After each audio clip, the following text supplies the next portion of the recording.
Bienvenue sur Mingmen, la chaîne où l'on parle de santé en général, de médecine chinoise en particulier, mais pas que.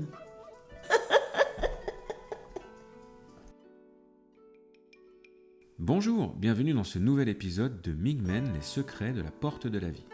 Je suis Sylvain Castagnet, praticien de médecine chinoise à Saint-Genis-Laval, en région lyonnaise. Aujourd'hui, nous allons explorer un thème profond, subtil et parfois méconnu, la psychologie selon la médecine traditionnelle chinoise. Comment les anciens Chinois comprenaient-ils l'esprit ? Pourquoi dans de nombreuses cultures asiatiques, les émotions et le mental s'expriment-ils à travers le corps, les organes et l'énergie ? En quoi cette vision diffère-t-elle de la psychologie occidentale moderne ? Cet épisode est un voyage entre deux mondes, celui du Shen, l'esprit selon la médecine chinoise, et celui de notre manière occidentale d'analyser la psyché. Pour comprendre la psychologie chinoise traditionnelle, il faut d'abord comprendre la culture dans laquelle elle est née. En Asie, et particulièrement en Chine, l'expression directe des émotions n'a jamais été valorisée de la même manière qu'en Occident. On pourrait parler de culture de la pudeur émotionnelle. Les émotions ne sont pas étalées, ni analysées verbalement. L'équilibre intérieur est considéré comme un signe de maturité. L'expression émotionnelle est discrète, intériorisée, régulée, intégrée au corps plutôt qu'exprimée avec des mots. Plutôt que de dire « je vais mal », on dira « je suis fatigué du foie »,« mon cœur est agité »,« mes reins sont vides »,« ma rate est surchargée ». Ce ne sont pas des métaphores poétiques, ce sont de véritables diagnostics émotionnels et énergétiques. Dans la médecine chinoise, la psychologie repose sur un concept fondamental, le Shen. Nous l'avons vu dans un précédent épisode de podcast. Le Shen, que l'on appelle aussi l'esprit, la conscience, la lumière intérieure. Le Shen réside dans le cœur, mais il ne fonctionne pas seul. Chaque organe abrite une dimension psychique. Le foie, ce sera la colère, l'élan, la créativité, l'imagination. La rate, la pensée, la rumination, la réflexion. Les poumons, la tristesse, le lâcher-prise. Les reins, la peur, la volonté profonde. Le cœur, la joie, la conscience, la clarté. La psychologie chinoise est donc une psychologie organique. L'esprit n'est pas séparé du corps. Chaque déséquilibre psychique a un reflet corporel. Et chaque dérèglement organique influence la psyché.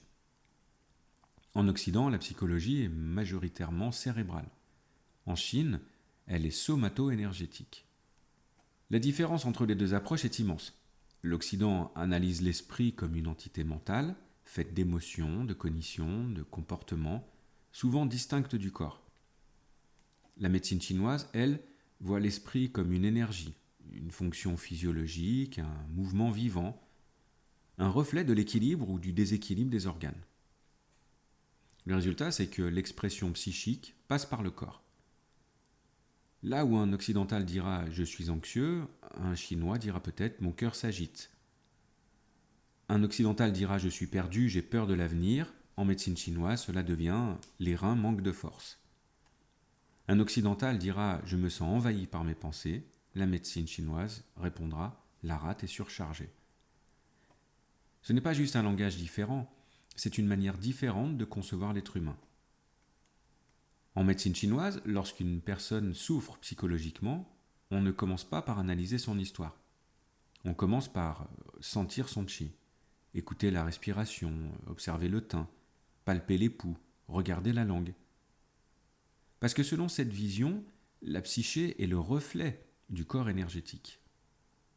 Voici quelques exemples concrets. Pour le cœur agité, les symptômes, nous pourrons avoir de l'agitation mentale, des pensées qui tournent, un sommeil fragmenté, des palpitations, un discours rapide. L'interprétation médecine chinoise sera un feu du cœur excessif. Un foie bloqué, comme symptôme, nous pouvons avoir de l'irritabilité, du stress, de la frustration, des menstruations irrégulières, des douleurs costales. L'interprétation en médecine chinoise, ce sera le qi du foie ne circule plus. Une rate surchargée, nous aurons de la rumination, de l'inquiétude, des lourdeurs digestives, des fatigues après les repas, difficulté à digérer les situations. On parlera alors de stagnation ou insuffisance du chi de la rate. Des reins affaiblis, on trouvera de la peur profonde, manque de confiance, épuisement, vertige, anxiété chronique. On parlera alors de faiblesse du jing, l'essence même de l'énergie, et du chi des reins. Pour les poumons en déséquilibre, nous trouverons par exemple de la tristesse profonde, de la nostalgie, une respiration courte, l'impression d'être coupé du présent. En médecine chinoise, on dira que le chi des poumons manque de vitalité et ne remplit pas sa fonction de diffusion. Dans cette logique, le soin psychique passe par le soin du corps. Dans la pratique clinique, la psychologie en médecine chinoise se manifeste de plusieurs manières. Tout d'abord, l'observation du langage corporel énergétique. Le praticien écoute les mots, mais observe surtout la respiration, la posture, la tension des épaules, la brillance du regard, la qualité du pouls, la couleur du visage, la capacité à se reposer, etc. Le corps parle en premier et ne ment jamais. Certaines émotions stagnent dans les méridiens. L'acupuncture permet de détendre, libérer, clarifier, apaiser, redonner du mouvement. Certains points comme Yin Tang, qui est un point qui se trouve au milieu des deux sourcils, un peu comme le troisième œil chez les hindous, on dit que ce point apaise l'esprit. Certains points, comme Shen Men, un point que l'on trouve au niveau du poignet, ouvre le cœur, ou d'autres points que l'on trouve sur les pieds, libèrent le foie.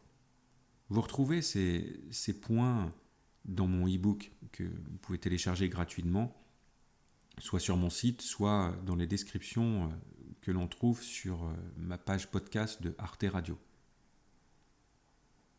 En phytothérapie, les plantes calment, nourrissent, équilibrent le chi, et donc l'émotion qui est associée. Par la respiration et le qigong, on va avoir des effets aussi.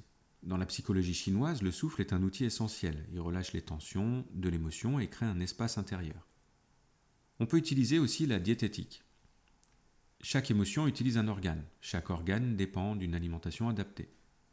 Contrairement à la psychothérapie occidentale, la parole n'est pas l'outil principal en médecine chinoise. Elle accompagne, elle clarifie, elle oriente, mais elle n'est pas centrale. Le thérapeute ne demande pas pourquoi, mais comment ressentez-vous cela dans votre corps ? La psychologie selon la médecine chinoise n'est ni meilleure ni inférieure à la psychologie occidentale. Elle est simplement différente. C'est une psychologie du corps, une psychologie de l'énergie, une psychologie de l'équilibre dynamique. Elle nous rappelle que l'esprit n'est pas une abstraction, le mental n'est pas séparé du corps, les émotions sont souvent de l'énergie, et que comprendre un organe peut parfois guérir une souffrance émotionnelle profonde. Cette approche invite à une autre écoute, une écoute plus silencieuse, plus intérieure, plus globale. Merci pour votre écoute. Dans le prochain épisode, nous continuerons à explorer la sagesse de la médecine chinoise et son regard unique sur la vie. Un immense merci à vous d'avoir pris le temps d'écouter cet épisode. J'espère que vous avez pris autant de plaisir à l'écouter que moi j'en ai eu à le préparer et à l'enregistrer. Si vous le souhaitez, vous pouvez me laisser un commentaire. Et je vous invite également à vous rendre sur mon site internet. Le lien est en description. Sur mon site internet, vous trouverez un e-book gratuit à télécharger au format PDF, la théorie des 5 éléments et ses applications au quotidien. Je vous dis à très bientôt pour un nouvel épisode